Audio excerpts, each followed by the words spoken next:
Mga isyong may kaugnayan sa batas, bibigyan ng kasagutan ng inyong kapuso sa batas, Attorney Gabby Concepcion. Take it away, Attorney.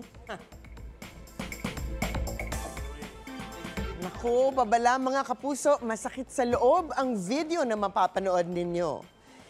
Dahil sa kagustuhang magpapansin sa kanyang partner na nasa abroad, isang lalaki sa Cebu ang nag-livestream at ipinakita ang pananakit at tangkang paggilit sa leeg ng kanyang sariling anak. Yan ang ating pag-uusapan.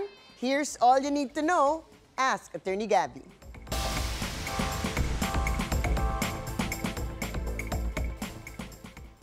Hashtag Ask Attorney, ano ang pwedeng ikaso sa nag-livestream habang sinasaktan ang anak?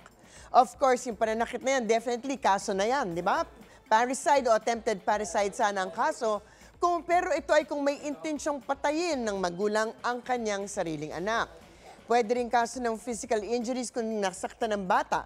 Pero ang mga ritong sobrang KSP na moves ng isang tatay ay mukha naman talagang isang kaso ng child abuse. Hindi lamang physical ang pag-a-abuse dito, pero emotional at psychological na pananakit ito sa batang involved.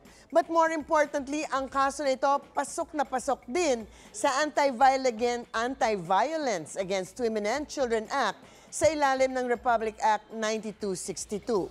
Of course, hindi natin alam kung bakit gustong kunin ang atensyon ng partner niyang OFW, pero ito ang klase ng psychological and emotional violence na ipinagbabawal ng batas. Siyempre, hindi rin lang ito violence at abuse dun sa bata, pero kung iisipin natin talagang ito ay paraan na ginamit ang bata mismo para magkaroon ng psychological at emotional stress ang kanyang asawa. So talagang nakakainit ng ulo.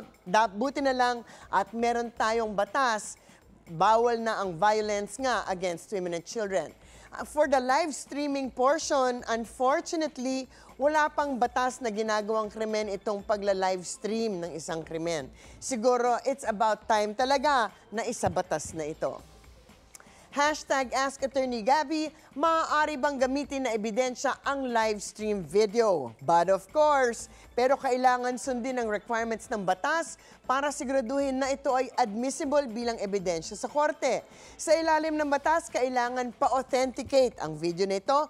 Kailangan natin siguraduhin na hindi peke o altered ang footage. Bawal ang fake news. So yan, live stream video na yan, ang best evidence ng pangyayari, lalo na nga ang biktima ay 3 years old lamang at hindi pa maaaring tawagin para magbigay ng testimonya at maging testigo laban sa tatay niya. So remember folks, hindi lahat ng binivideohan nyo pwedeng mapansin at sumikat kayo. Pwede rin yan ang magdadala sa inyo sa kulungan. So, basta't usaping batas, bibigyan nating linaw para sa kapayapaan ng isip, huwag magdalawang isip. Ask Attorney Gabby.